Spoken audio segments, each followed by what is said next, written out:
Kazaam is the classic rapping genie movie that stars Shaquille Oneal and is not to be confused with the other classic genie movie, 1992's hit comedy Shazam, starring Sinbad, that never actually existed, at least not in this universe.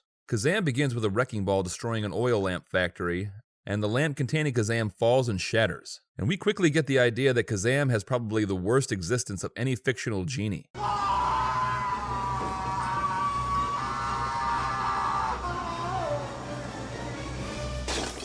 I mean, good God, being a genie would already suck, but it'd be 1,000 times worse if you were at the whims of the world directly outside of your lamp. So like every time the lamp is moved, does Kazaam emit a terrified scream because he has no idea what's happening on the other side? I mean, Kazaam sounds scared shitless. Like, is all of his furniture sliding around and all his genie knickknacks falling off the shelves? Like, even the evil Wishmaster gets a sweet palace and some kind of hell dog companion, and his lair is completely independent of the outside world. And the genie from Aladdin said that he was cramped inside his lamp, but then Disney released this episode of Cribs, and yeah, the dude's sitting pretty inside of that thing. So, yeah, Kazaam got the short end of that. Oh, shit. I completely forgot about Jambi. Oh, man. He's just a disembodied head that has to grant one wish every single day for the entire lifespan of an eccentric man-child. And he's allergic to dogs. So yeah, I'm changing my vote. Jambi has it worse. Our hero is a teenager named Max who is constantly bullied by punks at school, even though Max is kind of a punk himself. Max lives alone with his mother, whom he treats like absolute garbage even though she's a good person, and his mother's boyfriend Travis, whom he treats like absolute garbage even though he's a good person. Max learns that his mom and Travis are getting married now that the divorce to Max's father is final. Max scams some punks from school and gets chased to an abandoned building where he accidentally summons Kazaam from a magical boombox. How did Kazaam get inside of the boombox? When his lamp broke, did he just get transferred to the nearest object, or did it choose the boombox purely to stay in touch with the times? Because if that's the case, boombox is not the best place to make your eternal home. I mean, at this point in the movie, the first iPod is like 5 years away from being released, and that boombox is already looking pretty banged up. Kazaam is definitely in a garbage dump somewhere is what I'm saying. And Kazaam's release from his boombox is actually kind of beautiful. And I can't believe I'm saying this, but it's a little poetic. And it kind of leaves you feeling a little awestruck.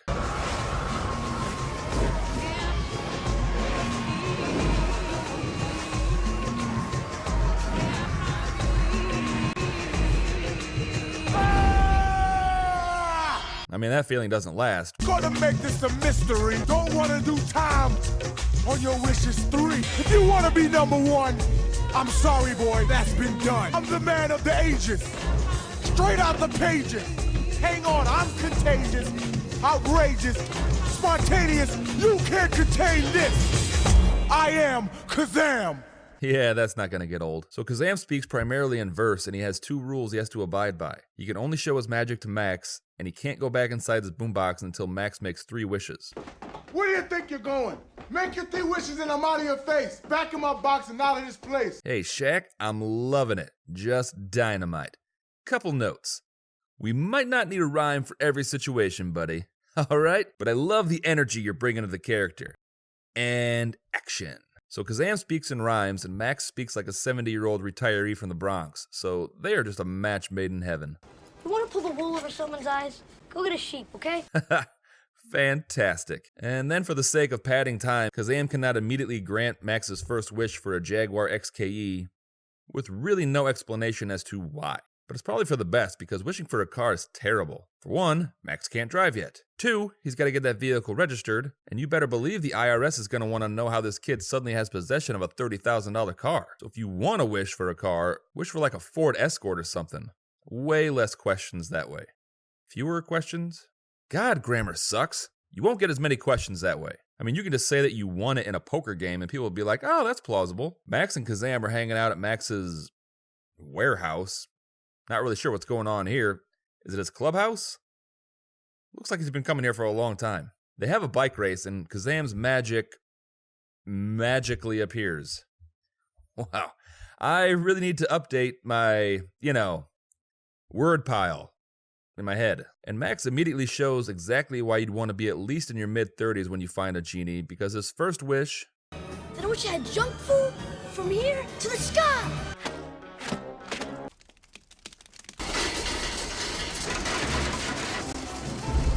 And the majority of this food isn't even packaged. whatever Max doesn't eat today is pretty much going to go to waste. You know, once all 3 wishes have been granted and decades have passed, he will constantly be cursing his younger self for being such a short-sighted dummy. But actually, if I'm being honest, I can't even fault Max here. I can only imagine what stupid shit 13-year-old me would have wished for. I mean, hell, adult me's first wish would probably be to bring back pizzerias, so maybe I don't know what the hell I'm talking about. Man, pizzerias really were the best. And actually, TGIF pizza chips were the closest approximation I've ever managed to find. And then they stopped making those too. I know we're supposed to be talking about Kazaam, but if you know of any chips that are anything like pizzerias, let me know in the comments. Max delays his next 2 wishes because then Kazaam has to stick around and help him out. But all Max does is make fun of Kazaam and tells him not to follow him, so I don't know what his endgame is here. Max finds out the name of his estranged father, Nicholas Mateo, and goes to meet him. And his dad actually seems excited to see him and introduces him to everyone. Max is on such a dad high right now. Max's dad is promoting new musical talent at his warehouse where they record bootleg cassette tapes of live concerts in the middle of the day on a Tuesday. He's very good. Max and Kazaam are given 2 all-access passes to DeBrat's concert, and Kazaam gets his first real taste of stardom, and oh shit, he doesn't know about fire codes. Sorry everybody, he's not from our time. Max finds his dad arguing with someone about pirating music, and Max's dad screams at him and throws him out of the building. The evil club owner Malik knows there's something special about Kazaam and wants to sign him to a record deal, and they lure Kazaam away from Max and drop him smack dab in the middle of an after-school special. And spoiler alert, I think this one ends with Kazaam being molested. Max runs into the bullies outside the club and lets it slip that they're recording a bootleg tape inside worth $1 million. And that can't be right. Let me check. I'll tell the truth. Right, they're doing a live recording with $1 million. They're taping it right now. Holy hell, yep. This bootleg cassette tape of a live DeBrat concert is worth $1 million. I ain't no Cinderella opening show at a dwarf costume. Oh, where'd you find this, trash dumpster? I was in there, all right? Man, kids with New York accents sound tough as shit. Like, being made fun of by a group of kids sucks, but if those kids were also from the Bronx, it'd be even more brutal. Hey, he's got his shirt tucked into his pants and he's not even wearing a belt. What a mook. And that mocking would and has cut me to the bone. Man, if I wanted to, I could go straight back in there, straight to the recording booth, and put the tape in their hands. Oh, Max, no. Those bullies are not your real friends. The immortal 8-foot-tall rapping genie who doesn't really want to be here is your friend. So the heist goes down and these kids make off with the tape. That is once again worth $1 million. Look, can we talk about this later? I got things gotta do, people I gotta see. I'm gonna perform. But what are you gonna rap about? Kazaam has not stopped rapping this whole time you've known him. He'll think of something. And then the people making this movie about a rapping genie got to this point and thought that the one thing that was missing was more rapping.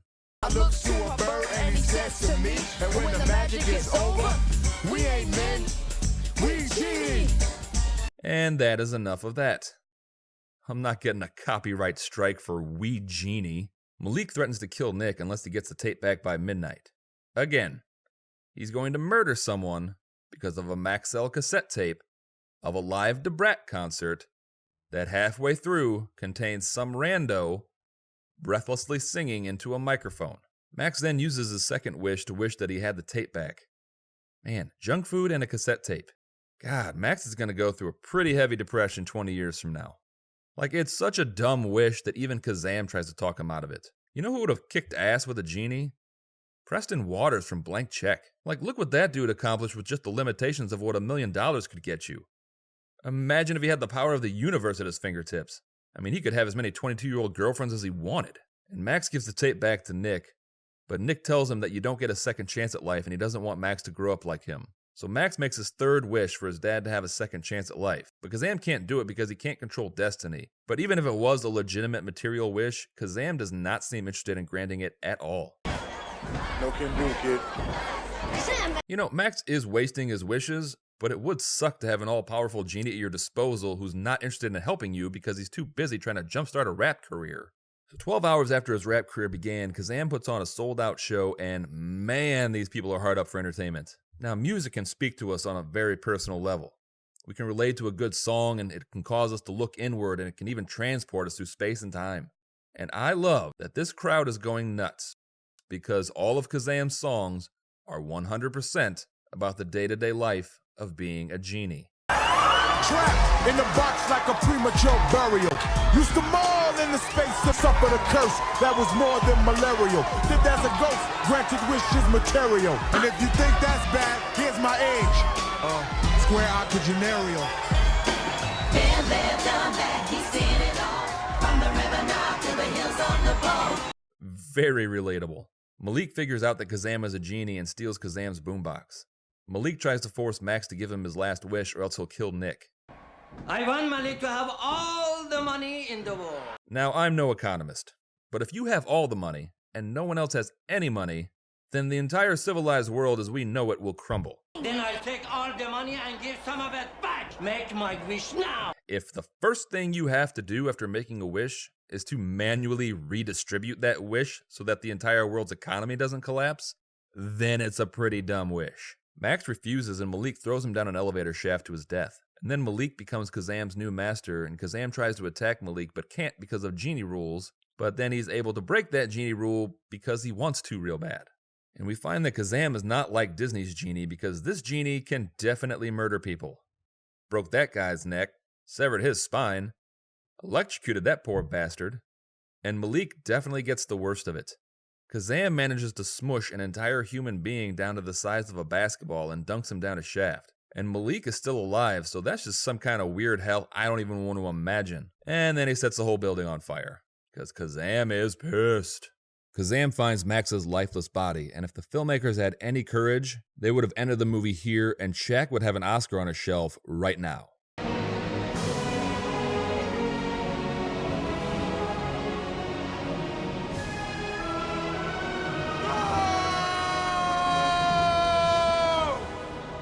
Kazaam wishes that he could have granted Max's wish, and Max comes to life, and Kazaam turns into a djinn, and then a young MacGruber floats into the sun. So Max is all out of wishes. His first wish is already growing mold. His second wish burned up in a fire.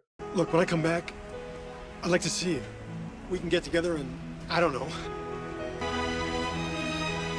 And his third wish was for his dad to be a little bit nicer to him just as soon as he's released from prison. So there we go. That was Kazaam, the 5th best rapping genie movie ever created.